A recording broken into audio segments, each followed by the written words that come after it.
السلام علیکم دوستو، آپ سب کیسے ہیں؟ امید کرتا ہوں خیریت سے ہوں گے۔ آپ دیکھ رہے ہیں میرا یوٹیوب چینل خیام علی۔ فرعون اور حضرت موسیٰ علیہ السلام کا واقعہ پیر اجمل رضا قادری صاحب بہت ہی پیارے انداز میں بیان کرتے ہیں۔ آپ لوگ بھی سنیں اور کومنٹ میں ضرور بتائیں کہ بیان آپ کو کیسا لگا۔ فرعون کو اس نے وہ خواب دیکھ لیا تھا کہ ایک ستارہ اٹھے گا اور پھر وہ گرے گا تو میری ساری سلطنت کو تباہ کر دے گا۔ نجومیوں سے اس نے پوچھ لیا، اس نے کہا کہ ایک بچہ پیدا ہوگا جو تیری سلطنت کو تباہ کرے گا۔ چاہیے تو یہ تھا کہ وہ توبہ کرتا، لیکن اس نے کیا کیا کہ اس نے بچوں کو قتل کرانا شروع کیا۔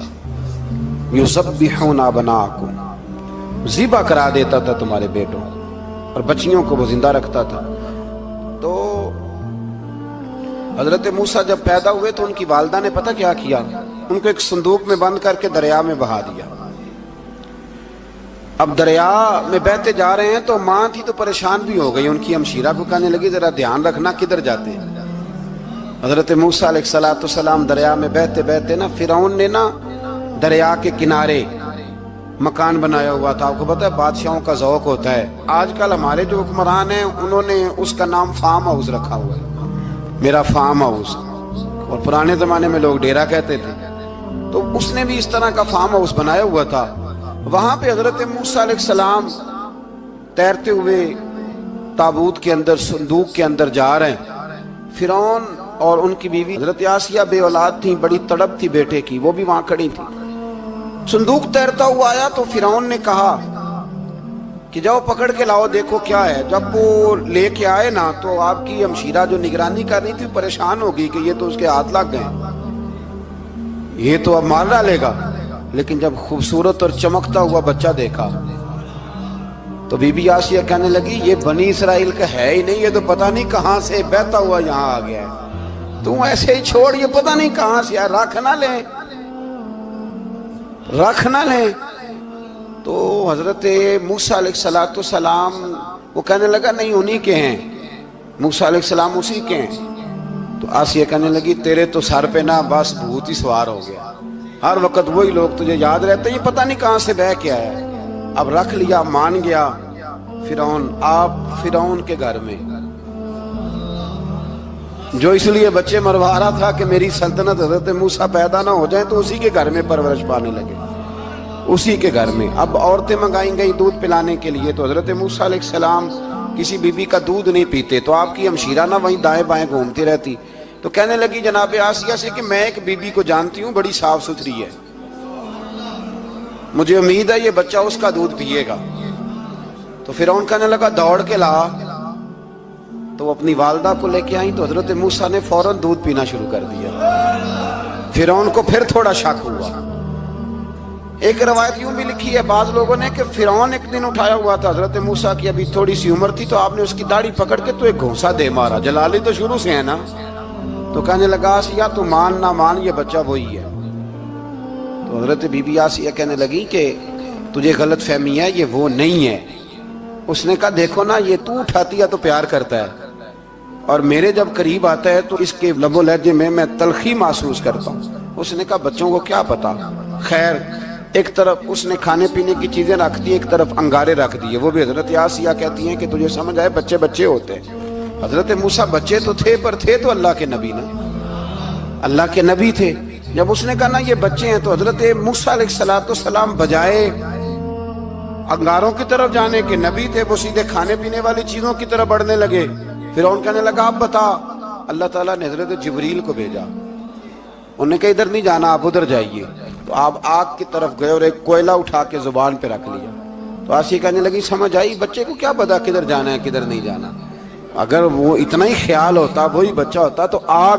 اور بعد مفسرین نے لکھا ہے یہ جو حضرت موسیٰ دعا مانگتے تھے نا رب اشرح لی صدری ویسر لی امری، یہ وہ آگ کا انگارہ جب کوئلہ منہ میں رکھا تھا نا، تو اس کی وجہ سے زبان میں کچھ لکنت آ گئی، تو آپ دعا کرتے تھے کہ یا اللہ میری زبان کی وہ بند گرا کھول دے تاکہ میں کھل کے فرعون کے سامنے بات کر سکوں۔ وہیں حضرت موسیٰ پلنے لگے، وہیں پلے، وہیں جوان ہوئے، وہیں اللہ نے ساری دولتیں دی، بہن بھی ملی، ماں بھی ملی، اور سارے عزیزوں کا پیار بھی ملا۔